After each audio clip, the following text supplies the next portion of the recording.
1 month after my daughter's wedding, the photographer called me and whispered, "Sir, I noticed something terrible in the photos. Come immediately alone and don't say anything to your daughter."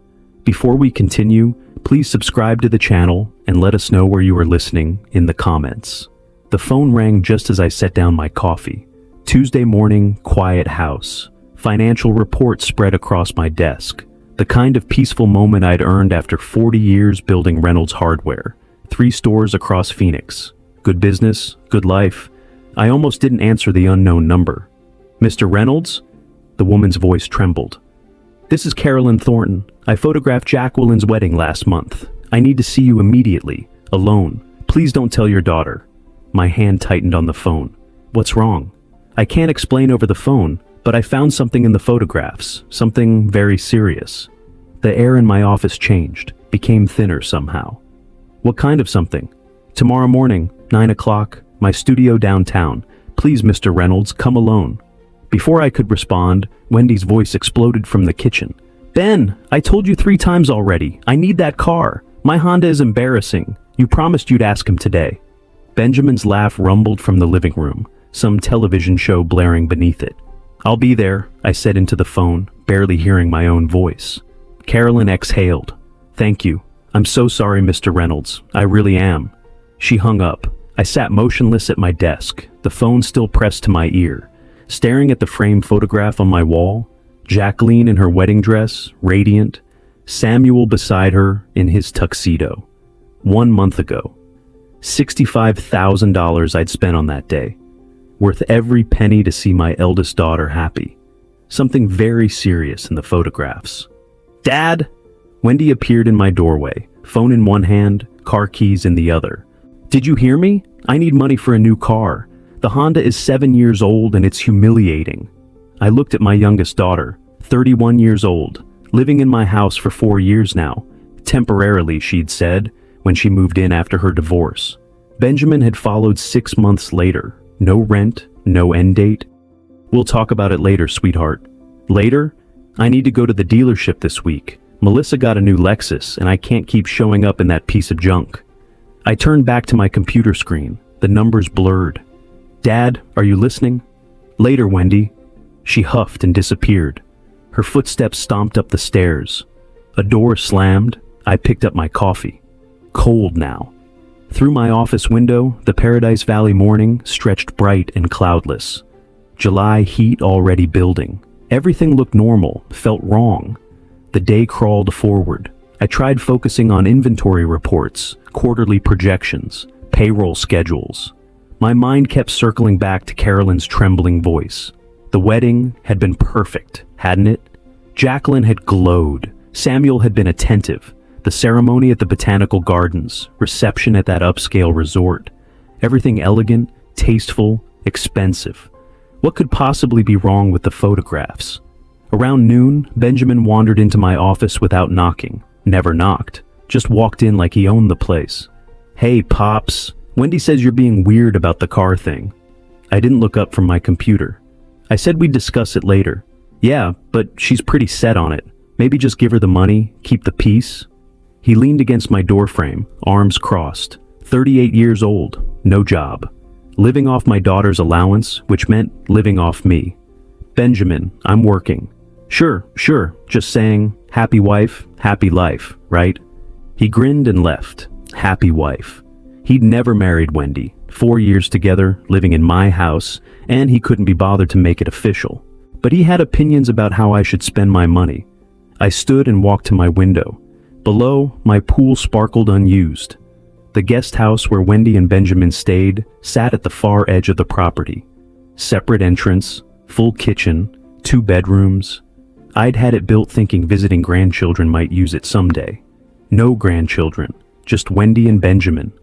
The afternoon bled into evening. I heated leftover pasta, ate alone at my kitchen counter, while Benjamin occupied my living room and Wendy video called someone upstairs, her laugh piercing through the ceiling. At 7:30, my doorbell rang. Jacqueline stood on my front step, perfect as always. Tailored blazer, designer jeans, that smile she'd inherited from her mother, my eldest, my successful one. marketing executive, beautiful home, well, apartment currently, married to Samuel Fisher, investment banker. Hi, Daddy. She kissed my cheek and walked past me into the house. I was in the neighborhood, thought I'd stop by. Paradise Valley to her place in Scottsdale wasn't the neighborhood, but I didn't mention it. She settled onto my couch, crossed her legs, looked around the living room like she was appraising it. How are you? You look tired. Long day, business things. She picked up a framed photo from my side table, her and Wendy as children, studied it, set it back down, slightly off center. Samuel and I have been house hunting. We found the most incredible place in Scottsdale. 4 bedrooms, pool, mountain views, absolutely perfect. I sat in the chair across from her, waited. The thing is, we need to move fast. Market's competitive right now. We need help with the down payment. She smiled warmly. 40,000, you understand, right? After everything you spent on the wedding, this is just completing the picture, helping us start our life together properly. $40,000, said like she was asking to borrow my truck. Something in my chest tightened. That hollow feeling from earlier expanded. 40,000, I repeated. Is that a problem? A slight edge entered her voice, so slight most people wouldn't catch it. Dad, we need to move fast. The market is competitive. I thought you'd want to help us start our life together properly. I looked at my daughter, really looked at her. The designer clothes, the manicured nails, the practiced warmth that didn't quite reach her eyes.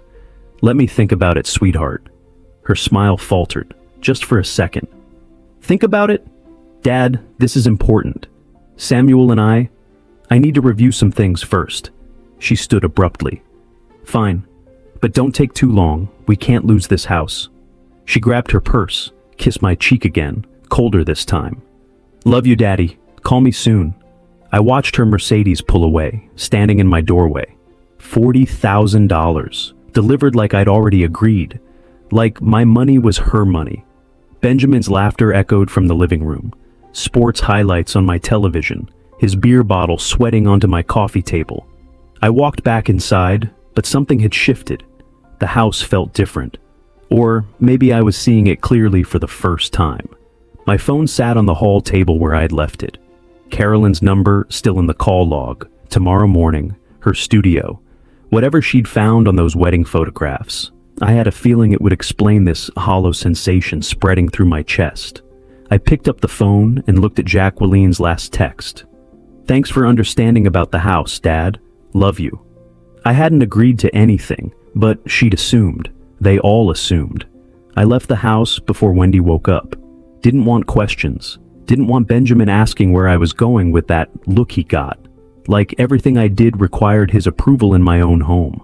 The drive to downtown Phoenix took 25 minutes. Tuesday morning traffic, I-51 South, then surface streets to Carolyn's studio. A converted warehouse in the Arts District, her name on a brass plate beside the door. My hands were steady on the steering wheel, but my mind kept replaying her voice on the phone. Something very serious. I parked across the street, sat in the truck for a moment. Whatever was inside that studio, whatever Carolyn had found, it would explain Jacqueline's casual request for $40,000. It would explain the hollow feeling I'd carried since the wedding. I knew it would. I just didn't want to know how. The studio smelled like coffee and printer ink. Professional photographs lined the walls, weddings, families, corporate headshots. Carolyn met me at the door, younger than I'd remembered from the wedding day. Mid-40s maybe. Nervous hands, apologetic eyes. Mr. Reynolds, thank you for coming. She locked the door behind me. I have everything set up in the editing room. I followed her through the gallery space to a smaller room dominated by a large monitor and computer equipment. Wedding portfolios stacked on shelves. The window overlooked an alley, morning light filtered through dusty glass. Can I get you coffee? Water? I'm fine. I wasn't fine. Please just show me. She nodded and sat at her computer. I remained standing behind her chair. Mr. Reynolds, I almost didn't call you. I went back and forth for days. But if I were in your position, I'd want to know. Please understand, I didn't go looking for this. My throat tightened. Show me. Her fingers moved across the keyboard. The monitor filled with images from Jacqueline's wedding. The ceremony. My daughter walking down the aisle. Samuel waiting at the altar. Guests smiling. Everything beautiful. Everything perfect. "These are the standard shots," Carolyn said softly. "What you saw at the wedding, what everyone saw." She clicked to the next folder. 2 hours before the ceremony, I was at the restaurant venue early, testing exposures, calibrating equipment. "There's a terrace overlooking the courtyard." Another click. I was shooting through a window, adjusting light settings. The image appeared. My hands gripped the back of her chair. Samuel, my son-in-law, in his tuxedo, not yet buttoned properly, pressed against a woman with red hair. Not my daughter, kissing her, his hands in her hair, her arms around his neck. Not a friendly embrace, not a goodbye to an old friend. Intimate, possessive, familiar. "How long before the ceremony?" My voice sounded far away. "You're certain about the time?" 2 hours before. The metadata is here. Date, time, GPS coordinates. She pulled up a technical display. Numbers, timestamps, location data. "I was at the restaurant venue early, testing exposures through a window. I captured this by accident, but it's real, and there are multiple shots." She clicked forward. Different angles. Same scene. Samuel and the red-haired woman locked together. In one photo, the woman's hand was visible, left hand pressed against Samuel's chest. Wedding ring, gold band, diamond. The woman. I leaned closer to the screen. The wedding ring. "Do you know who she is?" Carolyn shook her head. "I don't recognize her from the guest list." "I'm so sorry, Mr. Reynolds." She pulled up another image. This one showed Samuel's face clearly. No confusion in his expression. No drunken stumble. Just confidence. Control. A man who knew exactly what he was doing. 2 hours before marrying my daughter. I straightened slowly. My knees felt weak. The room tilted slightly, then righted itself. "Can you prove the timing? Absolutely prove it?" "Yes." Carolyn opened another window, showed me technical data I barely understood. Digital fingerprints, file information, GPS coordinates matching the restaurant location, timestamps down to the second. "This is forensic level evidence, Mr. Reynolds. It would hold up anywhere." She reached into her desk drawer and pulled out a small flash drive. "Everything is here, all the photos, all the metadata, technical documentation. I made copies." She held it out to me. "I don't know what you'll do with this information, but I believe you should have it." I took the flash drive, closed my fist around it. "Don't apologize," I said. "You did the right thing." The drive back to Paradise Valley passed in a blur. I gripped the steering wheel tight, stared at the road, but my mind was somewhere else entirely. Samuel Fisher, investment banker, polished, articulate, successful, everything I'd wanted for my daughter. Kissing another woman 2 hours before their wedding. A woman wearing a wedding ring. Not a mistake, not cold feet, calculated, deliberate. Why marry Jacqueline at all? The question circled my thoughts like a vulture. Why go through with a $65,000 wedding to a woman you were betraying hours before the ceremony? Why make those vows? Why smile in those photos? What was the point? My truck knew the way home without my thinking. Paradise Valley streets, my neighborhood, my driveway. The flash drive sat in my pocket, heavy as a stone. I pulled into my driveway just after 11. The house looked the same as when I'd left 2 hours ago. Same desert landscaping, same security light that needed fixing, same everything, but I wasn't the same. I opened the front door. Benjamin sprawled across my leather recliner, beer in hand, some game show blaring. He didn't look up. "Hey, old man, grab me another beer while you're up." From upstairs, Wendy's voice. "Dad, is that you? I need to talk to you about money for the spa this weekend." I stood in my own entryway, flash drive in my pocket, and something inside me that had been bending for years finally snapped. My daughter's husband, cheating, 2 hours before the wedding. My other daughter, living in my house, demanding spa money. My son-in-law, ordering me to bring him beer, in my chair, in my house. I closed the door behind me with a quiet click. They thought I was the same man who'd left this morning. They were wrong. Sleep was impossible. I sat in my office past midnight, the flash drive from Carolyn on the desk beside my laptop. Every time I closed my eyes, I saw those photographs. Samuel's face, confident, Not guilty, not confused, confident. I opened my laptop and pulled up the wedding budget spreadsheet. $65,000 I'd spent. Venue, catering, photographer, flowers, band. Everything Jacqueline wanted. But she'd insisted on one thing specifically: cash gifts. No registry, no toasters or china patterns. Dad, we're starting fresh. We need flexibility. Cash is more practical. I'd thought she was being mature, practical. Now I wondered what I'd actually paid for. I grabbed a legal pad and started writing. Numbers, dates, details that suddenly seemed wrong. The guest list had been 200 people, mostly my business associates, my friends, people who'd known Jacqueline since childhood. Each envelope at the reception. I remembered the gift table overflowing. Jacqueline had hired someone specifically to collect them, count them, catalog them. $45,000 in cash and checks. She'd told me the total the week after the wedding, laughing about their good fortune. Samuel and I are so blessed, Dad. Everyone was so generous. I wrote that number down, circled it. Then I remembered something else. My business partner, Marcus Chen, had handed Samuel a check directly at the reception. Welcome to the family, son. Start your life right. I'd been standing there.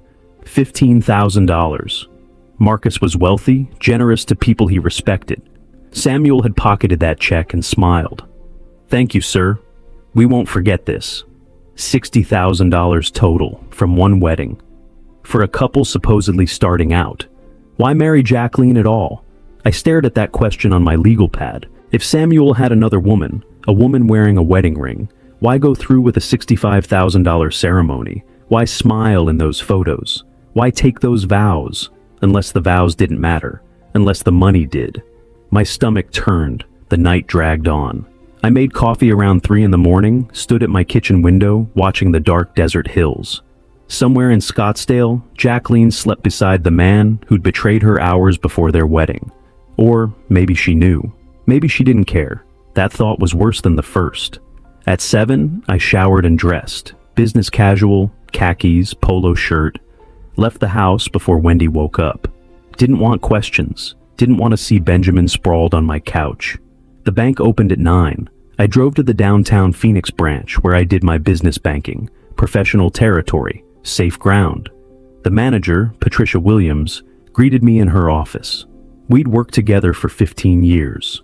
Mr. Reynolds, what brings you in this morning? I wanted to verify a check I wrote. Wedding gift for my daughter. $20,000. Want to make sure it cleared properly. Patricia pulled it up on her computer. Let me see. Yes, here it is. Joint account for Samuel and Jacqueline Fisher. Check cleared without issues. Joint account, I said casually. When did they open that? Patricia scrolled. Looks like 2 months ago, May 10th. 2 months before the wedding. Not years, not when they got engaged. 2 months. They must have moved fast on wedding planning, I said, keeping my voice light. Young people these days. Patricia smiled. Everything happens quickly.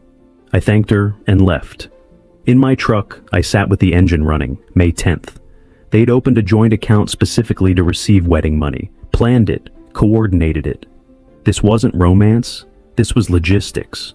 I drove home through late morning traffic, mind churning. The house looked quiet when I pulled into the garage. Benjamin's car was there.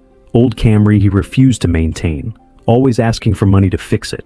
I entered through the garage door to the kitchen, planned to go straight to my office. Then I heard Wendy's voice from upstairs. Yeah, Dad looks suspicious lately.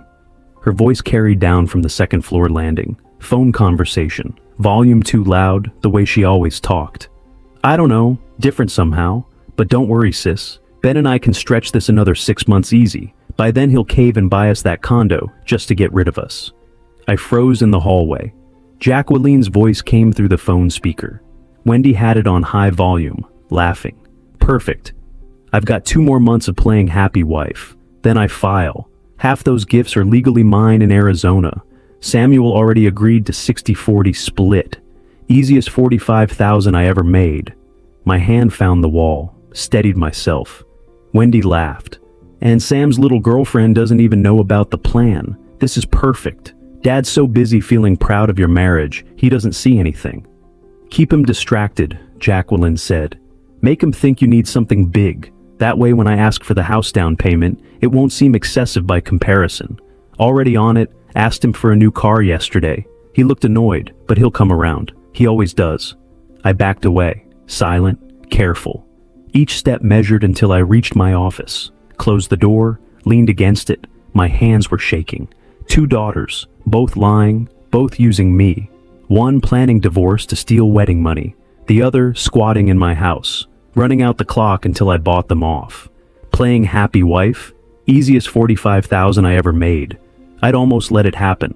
Almost written Jacqueline that $40,000 check for her house down payment. Almost.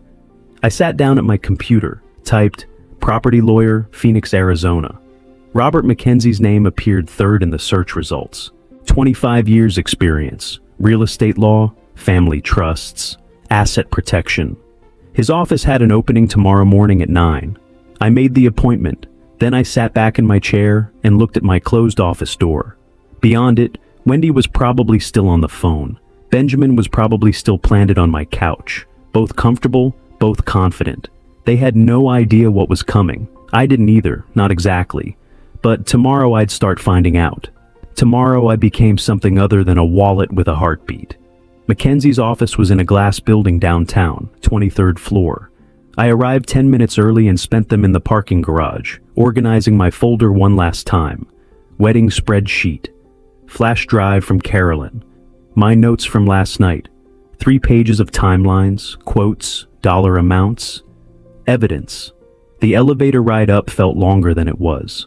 I'd made business decisions for 40 years, negotiated supplier contracts, handled employee disputes, weathered economic downturns. This shouldn't feel different, but it did. This was my family, my daughters. The elevator doors opened. No, not family, not anymore. They'd made that choice when they turned me into a transaction. The reception area was professional, glass desk, leather chairs, abstract art I didn't understand, but recognized as expensive. A woman looked up from her computer. Mr. Reynolds, Mr. Mackenzie is ready for you.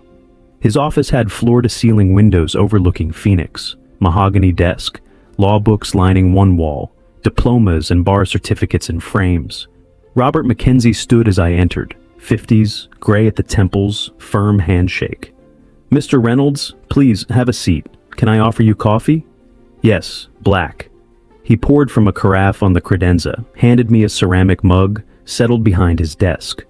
I reviewed your intake form. You mentioned property issues and family matters. Tell me what's happening. Start wherever makes sense to you.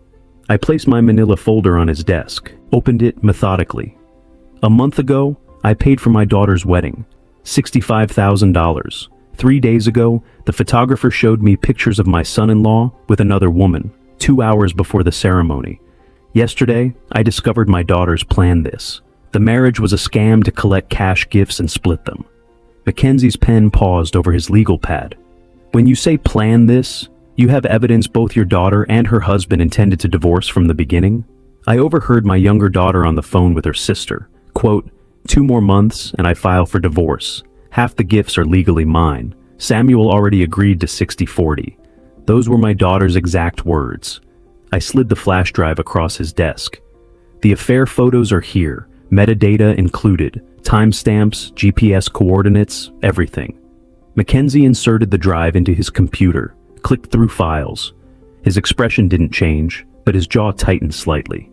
And your younger daughter? Wendy.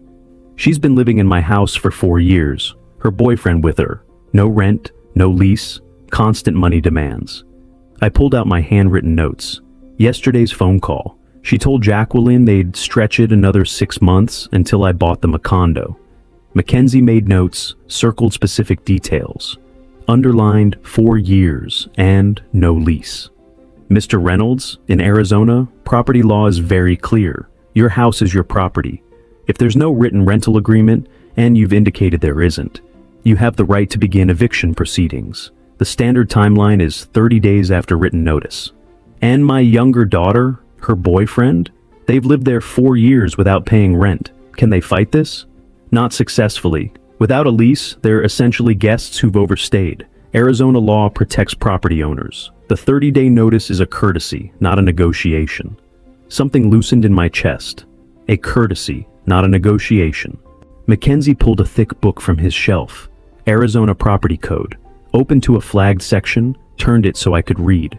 I leaned forward, scanned the legal text. Residential tenancy requirements. Notice periods, eviction procedures. It's straightforward, Mackenzie said. We draft a formal notice. You serve it personally or via certified mail. They have 30 days to vacate. If they refuse, we file with the court for removal. Given the lack of any rental agreement, judges rule quickly on these cases. What about the rest? I looked up from the book. My assets, my business. I don't want them getting anything when I'm gone. They've made it clear. I'm just a resource to them. Mackenzie closed the property code. That's where an irrevocable trust becomes valuable. We transfer your assets, house, business interests, savings, into a trust managed by a professional trustee. You maintain control during your lifetime, but after death, distribution follows your instructions. It's much harder to challenge than a simple will. Harder to challenge, I repeated. Nearly impossible if structured correctly. A will can be contested. People claim undue influence, mental incompetence, all sorts of arguments. A properly executed irrevocable trust, established while you're clearly competent and acting freely, that's a different legal standard entirely. I sat back. How soon can we start? Mackenzie smiled slightly. First real emotion he'd shown? Today.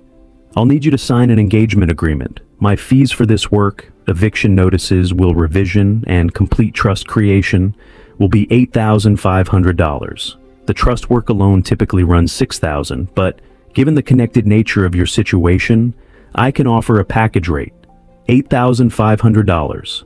I'd spent $65,000 on a fake wedding, another $45,000 collected by my daughter and her accomplice husband. Tens of thousands more over 4 years supporting Wendy and Benjamin. That's acceptable. Mackenzie pulled documents from his drawer. Engagement agreement, fee structure, timeline estimate. We'll have the eviction notices drafted by Friday morning. You'll serve them this weekend. I recommend doing it personally, so there's no question of receipt. After service, the 30-day clock starts. They must vacate by that date or face legal removal. And the trust? 2 to 3 weeks for complete asset transfer. I'll work with your financial institutions directly. We'll need current statements for all accounts, property deeds, business ownership documents. My paralegal will coordinate with you on specifics. He slid the contract across his desk. I read it carefully. Years of business had taught me that. Scope of work, fee schedule, timeline, everything Mackenzie had promised, formalized in legal language. I signed with a steady hand. Mackenzie countersigned, dated it, handed me copies. Mr. Reynolds, I should mention, this will likely destroy your relationship with your daughters permanently. Once you serve those eviction notices, once they discover the trust structure, there's no walking this back. I know. And you're prepared for that? I thought about Wendy's laugh on the phone, Jacqueline's casual cruelty, playing happy wife, easiest $45,000 I ever made. They destroyed the relationship themselves. I'm just acknowledging reality. Mackenzie nodded. Then we're clear. I'll call you Friday morning when the documents are ready. We shook hands again, longer this time. Something passed between us, professional respect maybe, understanding. I left his office with copies of the contract, timeline outline, trust structure summary, legal documents that meant one simple thing. I was taking my life back. The elevator down was faster than the ride up, gravity working in my favor. In the parking garage, I sat in my truck with the contract copies on the passenger seat. Eviction procedures, will modification summary, trust structure outline. My phone buzzed, text from Jacqueline. Dad, did you think about the down payment? We really need an answer. The house won't wait forever. I looked at the message for a long moment. $40,000. For a house she'd live in for 2 months before filing for divorce. I deleted the text without responding. Then I started the truck and headed home. Wendy and Benjamin would be there, comfortable and confident, expecting nothing to change. They had 30 days left to enjoy that confidence. I had 30 days to prepare for war. The envelopes arrived Friday morning. Mackenzie's return address, heavy paper, official seals. I set them on my desk and looked at them for most of the day. By evening, I was ready. I could hear Wendy and Benjamin in the living room. Benjamin's voice carried, excited, animated. Another scheme, another ask. I picked up the envelopes and walked down the hall. They were on the couch, comfortable. Benjamin gesturing, Wendy nodding, my television, my couch, my living room. And craft breweries are huge right now, Benjamin was saying. Phoenix Market is perfect. We'd need about 30,000 to start. Your dad would see returns in a year. Easy. Wendy laughed. He'll do it. He always does. Just frame it as helping family, and he'll write the check. I stepped into the room. They looked up, smiling, expecting nothing. I placed the envelopes on the coffee table between them. What's this? Wendy picked up hers, puzzled. Dad, we're talking about Ben's brewery idea. Official eviction notice? You have 30 days to find other housing. The words landed like stones in still water, ripples of silence spreading outward. Wendy tore open her envelope, read the heading. Her face drained of color. Benjamin grabbed his, scanned it. Have you lost your mind, old man? This is our home. This is my house. You can't just kick us out like we're strangers. Benjamin stood, stepped toward me, fists clenched, face reddening. We're family. Wendy's tears started, right on schedule. Dad, what are you doing? I'm your daughter. How can you throw us out? I looked at her calmly. You haven't paid rent in 4 years. You don't respect me. You see me as a wallet. Time to grow up. This is insane. Benjamin moved closer, invading my space. Old intimidation tactic. Everyone will know what kind of father you are, throwing out your own kid. The notice is legal, 30 days. I suggest you start packing. Wendy grabbed my arm. Dad, please, we can work this out. We'll pay rent. I removed her hand gently but firmly, turned toward the hallway. You'll regret this. Benjamin's voice followed me. You'll regret this. I walked to my office, closed the door, locked it with an audible click. Behind me, chaos erupted. Wendy's wailing, Benjamin's shouting, furniture scraping. I sat at my desk and listened. Their panic was music. 10 minutes passed. The shouting subsided into intense whispers. Then Wendy's voice again, higher. Phone call. I pressed my ear to the door. Gave us eviction papers, 30 days. Pause. Jacqueline responding. I don't know what happened. He was cold, like we were strangers. Longer pause. We need to do something. Jacqueline's voice carried through the phone speaker. Calm, strategic. I couldn't make out words, but the tone was clear. Planning mode. Okay, yes, tomorrow. Bring Samuel. We'll figure this out. More murmuring. Then Benjamin's voice, lower but venomous. He's going to regret this. I moved back to my desk and opened my laptop. Mackenzie had sent documents that afternoon. Trust creation paperwork, asset protection strategy.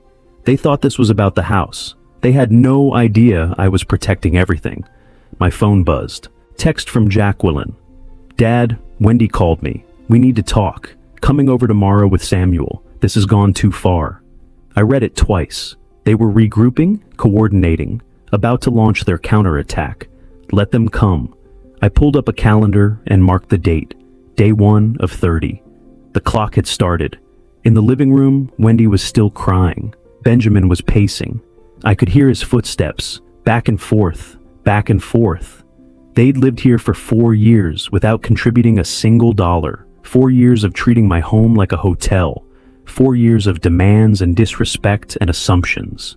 30 days left to enjoy that privilege. I looked at Mackenzie's trust documents again. 2 to 3 weeks until finalization. The timing would be tight, but it would work. By the time they realized the full scope of what I'd done, it would be too late to stop. Another text from Jacqueline. We'll straighten this out. Don't worry. She wasn't texting me. She was texting Wendy. But Wendy must have shown her my number too, because a third message came through. Dad, I know you're upset about something. Let's talk like adults tomorrow. Talk like adults. The woman planning to divorce her husband in 2 months to steal wedding gifts wanted to talk like adults. I turned off my phone. Tomorrow they'd come with their performance. Concerned daughter, diplomatic son-in-law, Reasoned arguments, emotional manipulation. I'd seen the documentary already. I knew how it ended. Outside my office door, the house finally went quiet. Wendy and Benjamin had probably gone upstairs to strategize, or cry, or drink. I didn't care which. I opened a notebook and started writing, documenting the evening, their reactions, their threats, Benjamin's aggression, Wendy's tears, everything Mackenzie might need if this ended up in court. The pen moved steadily across the page, factual, detailed, dispassionate. Somewhere during the 4th year of their residence, I'd stopped being a father and become an ATM. Now I was neither. I was a property owner exercising his legal rights, and I had 29 days left to prepare for whatever came next. Saturday morning, I came downstairs to find Wendy in her bathrobe, sprawled across the couch. "Dad." Her voice was weak, theatrical. "I can't get up. My heart is racing. The stress from this eviction, I think you should call a doctor." Benjamin hovered nearby, arms crossed, protective stance, both watching for my reaction. I walked past them to the kitchen. "There's cold medicine in the cabinet," I said without stopping. Behind me, silence. Then Wendy's frustrated exhale. I poured coffee and carried it to my office. Closed the door. Sunday afternoon, Benjamin found me in the garage, blocked the doorway with his body. "You know what people will say, right?" Aggressive tone, face too close to mine. "That you threw out your own daughter, your pregnant daughter." Wendy wasn't pregnant, just another lie. "Your business partners, your church friends, they'll all know what kind of man you really are." I checked my watch. "The eviction is legal. You have 26 days left. Now move." He didn't. We stood there for 10 seconds. 20. His jaw working, fists clenched. Finally, he stepped aside. I got in my truck and drove to the hardware store. Stayed there for 3 hours, reviewing inventory, talking to managers, being anywhere but home. When I returned that evening, an envelope sat on my kitchen counter. Handwritten heading, "Proposal." I opened it. Benjamin's handwriting, itemized list. Investment opportunity, craft brewery partnership. Initial capital required, $50,000. Terms: Wendy and Benjamin remain in residence, pay nominal rent, $500 month, repay investment within 5 years. 50,000, up from the 30 he'd mentioned Friday night. Desperation inflating the numbers. I read the whole thing, 2 pages. Financial projections pulled from nowhere, promises of returns, guarantees of family harmony. At the bottom, "This solves everything. We stay, you profit, family stays together." I folded it, walked to the living room where they sat waiting, and handed it back. "No." Wendy's face crumpled. "Dad, we're trying to compromise." "No," I repeated, and returned to my office with my dinner. Through the wall, I heard their frustrated whispers, accusations, disbelief, the sound of dishes slamming. Monday and Tuesday passed similarly. Wendy alternated between tears and silence. Benjamin oscillated between threats and bargaining. I maintained my routine: work, home, office, meals alone. Their presence became background noise. Wednesday evening, Jacqueline arrived. She'd called that afternoon. "Dad, we're coming over for dinner, Samuel and I. We need to talk as a family." Not a request, an announcement. They arrived at 6. Jacqueline carried grocery bags. "We're cooking tonight. You work too hard." Samuel smiled, firm handshake. "Horace, hope you don't mind us just showing up." Jacqueline was worried. Family should support each other through difficult times. They took over my kitchen. Jacqueline chopped vegetables. Samuel set the table. Wendy emerged from upstairs, makeup perfect, no sign of her illness. Benjamin appeared, freshly showered, playing the reasonable adult. An intervention, carefully staged. We sat for the meal they'd prepared: chicken, rice, salad, nice presentation. Jacqueline poured wine. Samuel made small talk about his car sales work. Everyone performed normalcy. Then Jacqueline shifted gears. "Dad, this house must be a lot to manage alone. All these rooms, the yard work, the maintenance. Have you thought about something smaller? A nice condo?" I cut my chicken, chewed slowly. Samuel picked up the thread. "The real estate market is strong right now. Houses in Paradise Valley sell fast. You could get top dollar, help set everyone up comfortably.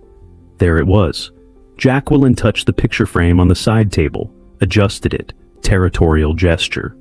We'd help you move, of course, and whatever proceeds you got, it would be nice to share with family, help Wendy and Ben get started, help Samuel and me with our house down payment. Everyone benefits. The house. They wanted the house sale money, not inheritance someday. Now. The realization clicked into place with perfect clarity. Dad, I'm just saying, you're getting older. Wouldn't it be easier to have something manageable, less responsibility? I set down my fork, looked at each of them. Jacqueline, Samuel, Wendy, Benjamin, 4 faces, 4 different masks, 1 agenda. I'm not selling my house, Jacqueline laughed lightly, edge underneath. Dad, no one's pressuring you. We're just concerned. I stood. Thank you for your concern. I'm fine. Good night. The scrape of my chair, the walk to my office, the door closing. Behind me, shocked silence, then urgent whispers. I grabbed my phone and dialed Mackenzie's cell. I need to see you tonight. It's urgent.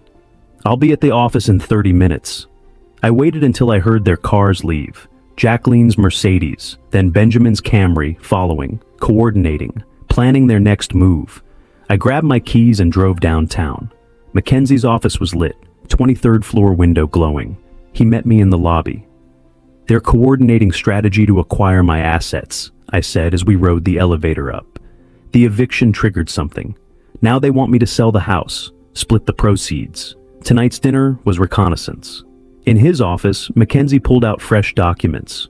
Then we accelerate the trust creation. Everything, house, business, savings, transfers to professional management.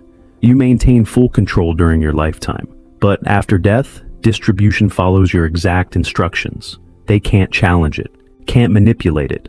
How fast can we move? I'll start paperwork tomorrow. We'll also change your bank account beneficiaries immediately. Remove your daughters entirely. $5,000 for the trust creation, but it's worth every penny. Do it. He pulled up forms on his computer. Beneficiary change authorizations. Trust structure outlines. I signed everything. Electronic signatures. Witnessed. Legal. 40 minutes later, I left with copies of everything. The drive home felt different. Lighter somehow. I arrived near midnight. The house was dark except for the living room lamp. Inside, Wendy and Benjamin had gone to bed. Empty wine glasses on my coffee table. They'd probably spent the evening plotting with Jacqueline on speakerphone. Let them plot. I had copies of the trust paperwork in my briefcase. Mackenzie would start asset transfers tomorrow. Within 3 weeks, everything I'd built would be protected. My phone showed 3 missed calls. Jacqueline, no messages. She knew something had shifted tonight. Maybe sensed that dinner conversation revealed too much. I thought about their performance, Samuel's diplomat act, Jacqueline's suggestion to sell the house. Everyone benefits, everyone except me. They'd miscalculated, thought I was a weak old man they could manipulate into surrendering my life's work. I was done being weak. 26 days until Wendy and Benjamin left, 3 weeks until the trust was finalized.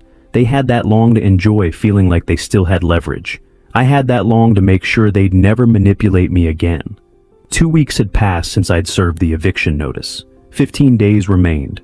I set the dining room table myself that evening. 5 place settings. The good china I hadn't used since my daughters were children. Cloth napkins, water glasses. At my seat, I placed a manila folder face down. The folder contained 8 printed photographs. Samuel and a red-haired woman, time-stamped, geo-tagged.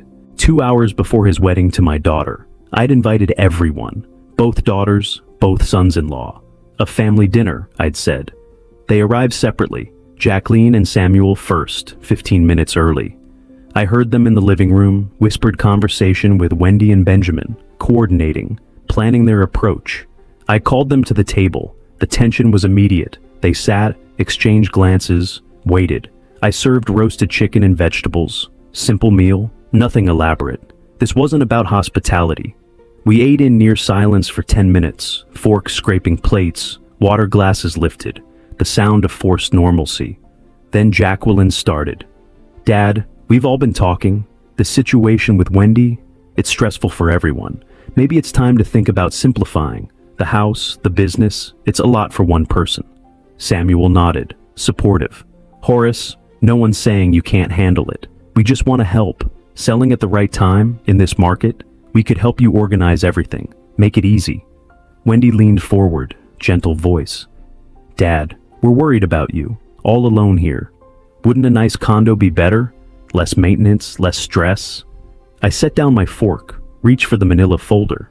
Before we continue, there's something you should see. Jacqueline picked it up, suspicious. What is this? I took a sip of water.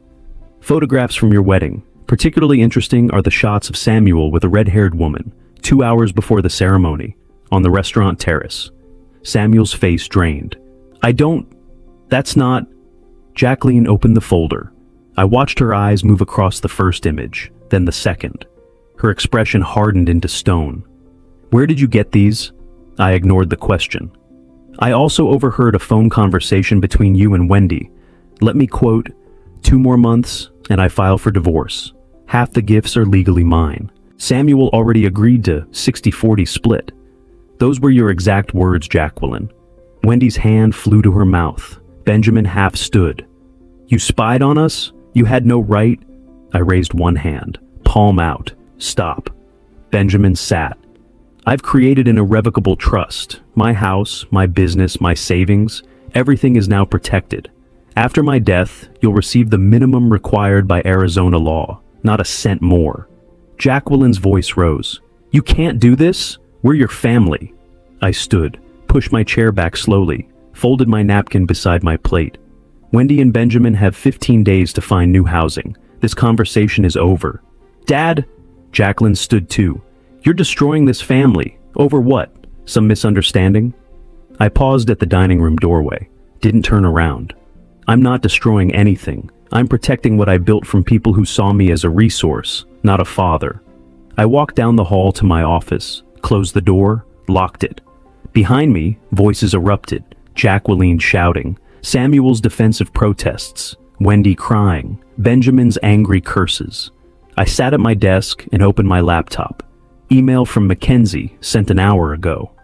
Trust documents ready for final signature. Can you come in tomorrow morning? I typed back, 9 a.m. From the dining room, the argument continued. Jacqueline demanding I come out. Benjamin threatening to break down the door. Empty threat. Wendy's sobs carrying down the hallway. They could argue all night. It wouldn't change anything. The photos were on the table. The truth was spoken. The trust was nearly complete. 15 days until Wendy and Benjamin left my house. However long it took for Jacqueline and Samuel's fraudulent marriage to collapse on its own. I'd spent 2 weeks watching them manipulate, scheme, coordinate.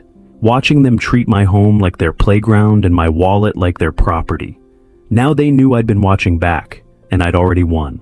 Mackenzie's office at 9 the next morning. Jennifer Chan was already there, a specialist in estate planning he'd brought in to finalize the trust. Mr. Reynolds? She shook my hand. 50, professional, efficient. Papers spread across the conference table like a legal fortress. Everything's ready for your signature. I sat down and started signing, page after page. Initials here, full signature there, transfer of primary residence, business interests, bank accounts, investment portfolios, all moving into the irrevocable trust structure. This transfers your house to trust management, Jennifer explained. Upon your death, distribution follows these instructions. Minimum legal requirement to immediate family, remainder to the charities you selected. And my daughters can't challenge this? They can try. Her voice was certain. But irrevocable trusts are extremely difficult to overturn. This is as protected as assets can be. I signed the final page. Done. 40 years of work. Protected. I drove home feeling lighter than I had in months. The next 13 days became a masterclass in psychological warfare. Day 2, I found my coffee maker shattered on the kitchen floor. Benjamin lounged at the table, newspaper spread in front of him. Oh, that, he shrugged. Slipped out of my hands this morning. Accidents happen. I swept up the glass without comment. 11 days, I said, tossing the pieces in the trash. Day 4, I heard Wendy talking to Mrs. Patterson over the back fence, our neighbor. I watched from the window. Wendy dabbed her eyes with tissue, dramatic gestures. He's throwing us out with nowhere to go. I don't know what's gotten into him. Mrs. Patterson looked uncomfortable. "I'm sure you and your father will work things out, dear." "I don't know. He's changed. It's like he's not the same person." I turned away from the window. Let her perform for the neighbors.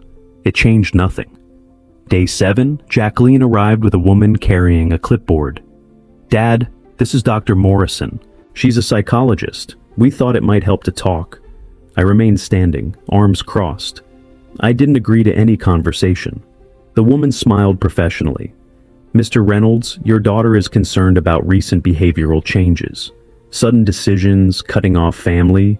These can sometimes indicate underlying issues that—" "Stop." I looked at Jacqueline. "Out, both of you, now." "Dad, she's trying to help. If you just listen, this is my house. You're leaving." They left. Day 10, I came home from the store to find my office door slightly ajar. I always closed it completely. On my desk, the trust documents sat exactly where I'd left them. Almost exactly. The corner was bent differently. Someone had looked through them. That evening, Wendy was quieter than usual. Benjamin kept glancing at her. They knew now. Really knew. The trust was real. The money was gone. Day 12, Wendy knocked on my office door. Afternoon. Benjamin wasn't with her. "Dad, can we talk? Just us?" I gestured to the chair. She sat, tissue already in hand, eyes red. "I've been thinking about everything. You were right. About Ben, about how we've been living. He's not a good influence on me. I see that now." I waited. "I've made terrible mistakes. I'm asking, begging for your forgiveness. Another chance. I could change. I could be the daughter you deserve." The performance was flawless. Trembling voice, vulnerable posture, leaning forward. Every manipulation technique in her arsenal. I let the silence stretch. Watched her. Really watched her. If you truly realized your mistakes, Wendy, you wouldn't have come here asking for forgiveness as a transaction. You'd have come without expecting anything in return. But you're asking for the house, for money, for me to change my mind about the trust. No, you want me to believe Benjamin corrupted you, that you're a victim. But I heard you on the phone with Jacqueline planning this. You were laughing, both of you, about manipulating me." Her face changed. Tears stopped. Voice went hard.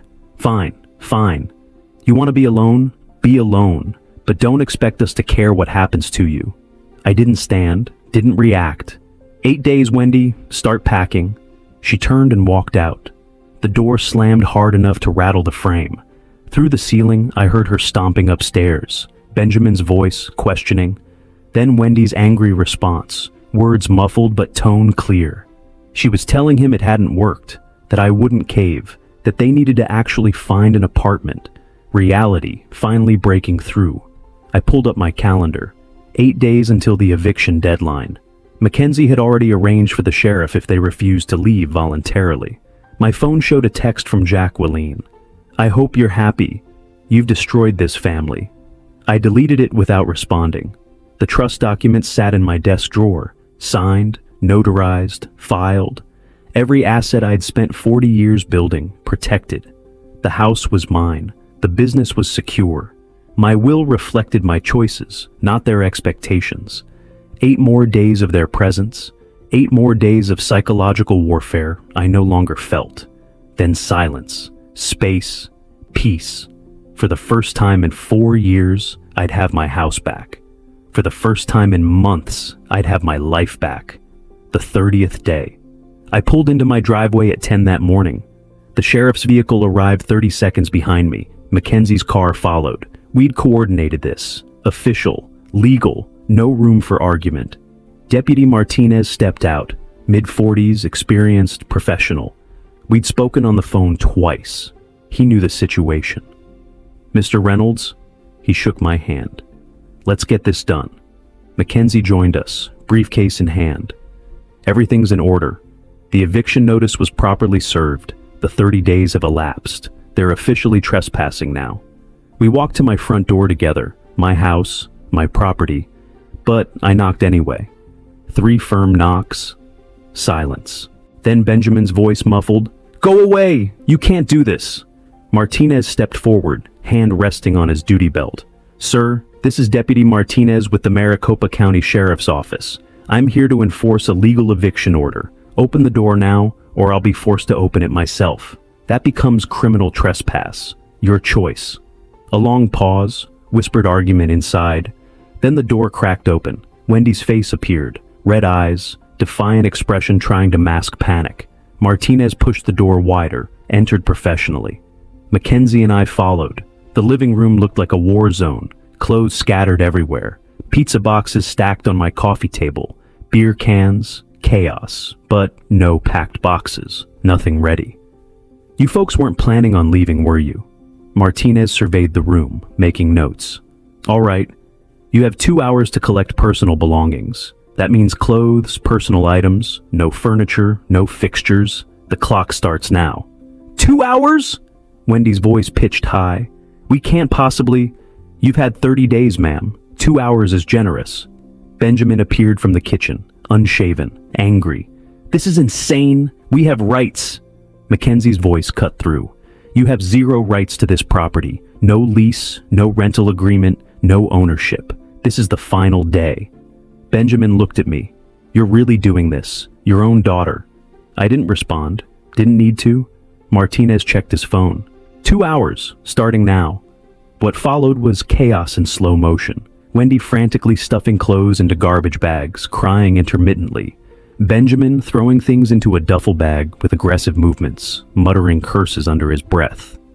After everything we did for him, Benjamin said loudly enough for me to hear, living in this huge place alone like a miser. Martinez's voice sharpened. Sir, this is Mr. Reynolds' property. I suggest you focus on packing and keep comments to yourself. I stood in the doorway, watched, didn't help, didn't speak, just witnessed them dismantling their unauthorized residency piece by piece. Wendy tried catching my eye multiple times. The manipulation playbook was still open, but I'd memorized every page, knew every trick, wasn't falling for any of it. 2 hours later, they carried the last bags to their car, an older sedan, dented, struggling financially already. At the car, Wendy turned. Last attempt. You'll regret this. When you're alone and need help, don't come crying to us. I met her eyes, calm, certain. I won't. They drove away, Wendy's car disappearing down the street, taking their presence, their demands, their manipulation with them. I stood in my doorway, my house, truly mine for the first time in 4 years. Martinez handed me paperwork. They're officially out. If they return without permission, call immediately. That's criminal trespass. Thank you, Deputy. Mackenzie shook my hand. Well done, Horace. Most people cave before this point. You held the line. After they left, I walked through the house slowly. Living room where Benjamin had sprawled. Kitchen where Wendy had demanded money. Upstairs where they had occupied the guest room like permanent royalty. Empty now. All of it. Mine. That evening, my phone rang. Jacqueline. I considered not answering, but curiosity won. Yes? I hope you're satisfied. Her voice was ice. You destroyed this family, everything we had. Was it worth it? I looked at the family photo on the shelf. Old picture, different time, different people. I didn't destroy the family, Jacqueline. I stopped letting it destroy me. Silence. Then her voice cracked slightly. You've changed. I don't even know who you are anymore. I'm the same person. I just stopped pretending I didn't notice being used. We'll see how long you last alone. You'll need us eventually. She hung up. I set the phone down. 3 days later, it buzzed with a text from an unknown number. Samuel. I read it standing in my kitchen. Horace, I saw the photos. I know you know. Look, Jackie knew about my relationship too. This whole marriage was an arrangement. We're divorcing anyway. I'm asking you to stay out of it. I can make it worth your while. $10K to let this play out quietly. I read it once, deleted it, blocked the number. Jacqueline had known about the affair all along. The entire marriage was a scam from both sides. They'd orchestrated it together, collected the money, planned to split it. And now, Samuel wanted to pay me to stay quiet. $10,000 to let their fraudulent divorce proceed smoothly. I looked around my living room, the furniture I'd chosen, the silence I'd earned, the space I'd reclaimed. 4 years ago, I'd opened my door to Wendy and Benjamin temporarily. Let them take over my home, my peace, my life. I'd paid for a wedding that was a business transaction, written checks that funded schemes, believed I was helping family when I was funding my own exploitation. Now the house was empty except for me. Wendy and Benjamin were gone. Jacqueline had cut contact. Samuel was sending desperate bribes I wouldn't dignify with responses. I walked to the window. The sun was setting over Paradise Valley, painting the desert gold. My house, my life, my choices. They thought they'd won when they moved in, when they manipulated, when they schemed. They'd been wrong. I had. Late August. I sat on my terrace with morning coffee, watching the sun climb over Paradise Valley. The air was already warm, but up here on the hillside, a breeze made it bearable. Quiet, completely quiet except for birds and the distant hum of the city below. 3 weeks since the eviction, 3 weeks of living alone in my house. My actual house, not a building I shared with resentful tenants who called me Dad. The coffee maker worked. Benjamin had smashed my old one in a fit of passive-aggressive rage. I'd replaced it the day after they left. Small thing, but it mattered. Everything worked now. The television remote stayed where I put it. My chair in the living room held only me. The refrigerator contained food I'd bought, eaten at my own pace, without someone demanding I pay for their groceries. Simple things. Revolutionary things. Wendy had called twice this week. I'd let both go to voicemail, deleted the messages without listening. She and Benjamin had found a cheap apartment on the outskirts. Benjamin was working some regular job. They were figuring it out. Without my money, without my house. Good. Jacqueline had called once too, 2 weeks ago, asking for money. I need help with a down payment after the divorce. Just $20,000. You're my father. I'd said one word, no, then hung up. No explanation, no guilt, just boundary. She and Samuel had divorced as planned. The court had sorted through their wedding gift situation. Both lost money to lawyers. Ironic justice. They'd schemed to collect cash, ended up spending it on legal fees to divide what remained. The postman arrived mid-morning. I retrieved the mail, carried it back to the terrace. An envelope from Mackenzie's firm. Heavy paper. I opened it with my letter opener. Final trust documents. All filed, all secured. Mr. Reynolds, the letter began. All trust documents have been finalized and filed with the state.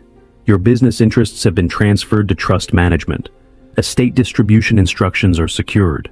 You maintain full control during your lifetime, with ironclad protection thereafter. I read it twice, then set it aside. Complete. Legal fortress built. Estate protected. Life reclaimed. My phone sat on the table beside the guitar learning book I'd been working through. Wednesday I had my third lesson. I'd always wanted to play. 40 years of meaning to, someday when there was time. There was time now. Friday I volunteered at the senior center, doing repairs. My hardware expertise, useful, helping people who needed it, who appreciated it, who didn't demand it as entitled right. The phone rang. Unknown number. I almost didn't answer, then did. This is Horace. Mr. Reynolds? A woman's voice, familiar. This is Carolyn Thornton, the photographer from your daughter's wedding. I hope you don't mind me calling. I've been thinking about you, wondering how things turned out. Carolyn, the woman who'd shown me the truth. Carolyn, no, I don't mind at all. Actually, I'm glad you called. Relief in her voice. I wasn't sure if I should. That day in my studio, showing you those photos, I've thought about it so many times. I hope I did the right thing. You did. You absolutely did. Those photos changed everything. You gave me truth when everyone else was feeding me lies. And how are things now, if you don't mind me asking? I looked out over the valley, the morning light, the peace. Things are good, Carolyn. For the first time in a very long time, maybe years, things are truly good. I'm so glad to hear that. You deserve peace. I surprised myself. Would you like to get coffee sometime? I'd like to thank you properly, and honestly, it would just be nice to talk. She was smiling. I could hear it. I'd like that. How about next week? Next week sounds perfect. After we hung up, I stayed on the terrace. Coffee with Carolyn next week. A guitar lesson on Wednesday. Volunteer shift at the senior center, Friday. Business inspection, Thursday. A life, a routine, built around what I wanted, not what others demanded. I thought about the journey, the photographer's call that shattered my illusions, the evidence, the overheard conversation, the lawyer consultations, the eviction notice, the family dinner where I'd laid everything bare, the final days of psychological warfare, the sheriff at my door, each step necessary, each boundary essential. My daughters thought I'd destroyed the family, that I'd chosen loneliness over love. They were wrong. I'd chosen myself over their version of love that looked suspiciously like theft. I'd chosen peace over obligation. I'd chosen truth over comfortable lies. The sun climbed higher, warming the terrace. I finished my coffee. Inside, the guitar waited. A life waited. A future built on honest foundations, not manipulative quicksand. Wendy would call again. I'd let it go to voicemail again. Benjamin might text. I'd delete it. Jacqueline might demand. I'd decline. They were learning to solve their own problems. I was learning to let them. The trust document sat on my desk inside, every asset protected, every decision mine. I stood and walked to the terrace railing, looked out over Paradise Valley, my home, my view, my peace. Alone, yes, but free. And for the first time in years, maybe the first time ever, that was exactly what I wanted. The next chapter was mine to write. Coffee with someone who didn't want anything except conversation. Guitar music made for my own enjoyment. Repairs done because I chose to help, not because someone demanded it. A life lived on my terms. Justice wasn't revenge, it was protection. It was boundaries. It was saying no when no was the only sane answer. I'd saved myself, and that was worth everything. If you like this story, please like this video, subscribe to the channel, and share your impressions of this story in the comments. To listen to the next story, click on the box on the left. Thank you for watching.